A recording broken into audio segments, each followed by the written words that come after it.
What's going on, everyone? Welcome back to the show.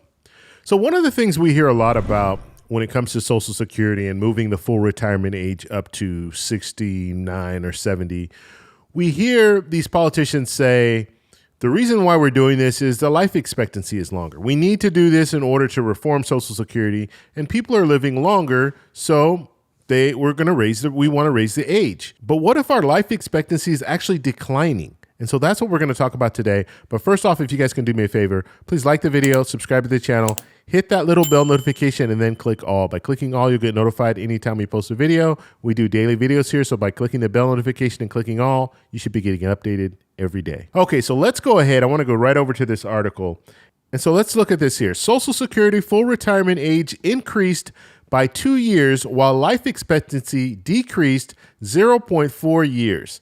And so just looking at this article, and they go back. So back in 1983, if you guys didn't know, that was the last cut that we saw to Social Security. That's when they raised the full retirement age from 65 to 67. It was graduated up to 67, and that ended in 2022. So now it's 67. It was between 66 and 67 for a long period of time, and now it's 67.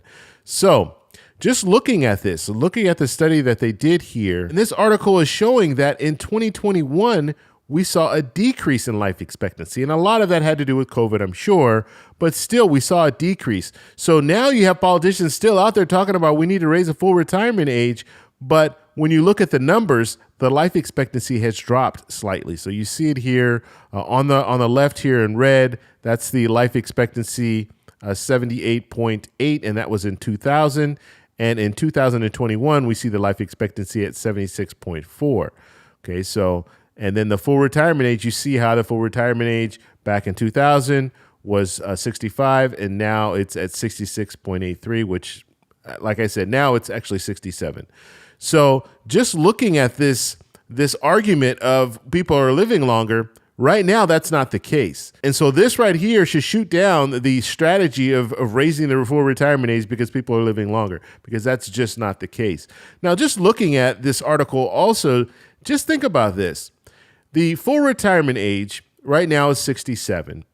And the life expectancy is, what did we say, 76? And so in reality, the average person is going to be able to receive Social Security for about 9 years. Now, I don't know if that sounds like a good deal to you. It doesn't sound like a good deal to me. You work 20, 30, 40 years, and then you're able to collect Social Security for 9 years on average. And so just this whole argument about Social Security and making cuts and stuff like this, it doesn't make any sense to me. At this point, we need to be funding Social Security to its fullest. And I'm even in favor of raising the payroll tax in order to allow for a $200 raise for Social Security.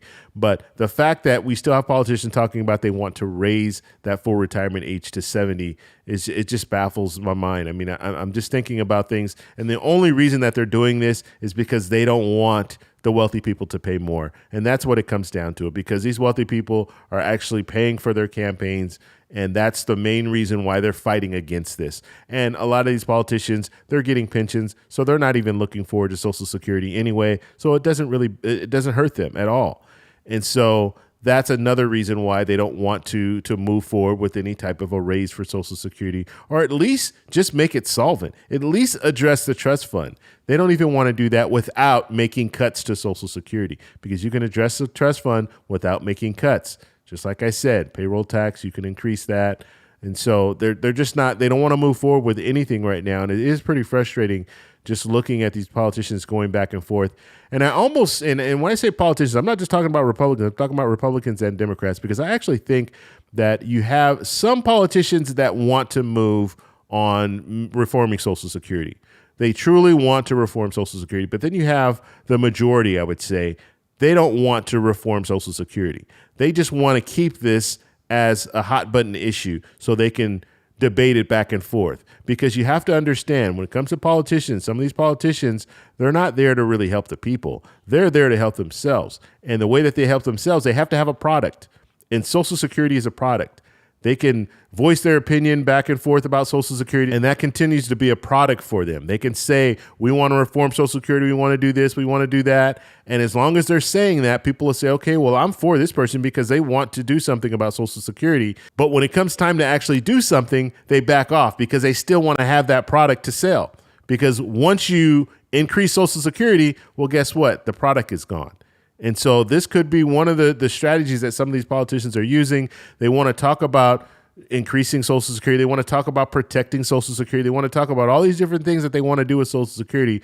But when it comes down to it, we don't want to get rid of that product. We want to still be able to talk about it. We can't talk about it if we actually fix the problem. And so you have politicians that are doing this because they don't want to make that crucial move to do something with Social Security. And then you have other politicians that are looking at this and saying, well, we know we have 70 million people currently receiving Social Security. We don't want to do anything drastic, and we're afraid to make cuts because if we do make cuts, what is that going to mean? Will that mean that these same people that are receiving Social Security won't vote for us and we might not be able to get reelected? And so that's another thing that they might be thinking about. So there's a lot of things that are on the table when it comes to Social Security. And it's unfortunate right now that we're looking at all these different polls and stats and stuff coming out, and the vast majority of people want Social Security to be reformed. The vast majority of people would like to see a raise to Social Security. But politicians, they're just not, as a collective, they're not moving forward with trying to do any of this. So I want to know what you guys think about this. So let me know down below. If you like this video, please give me a thumbs up. Please subscribe for more, and I'll talk to you in the next one. Bye.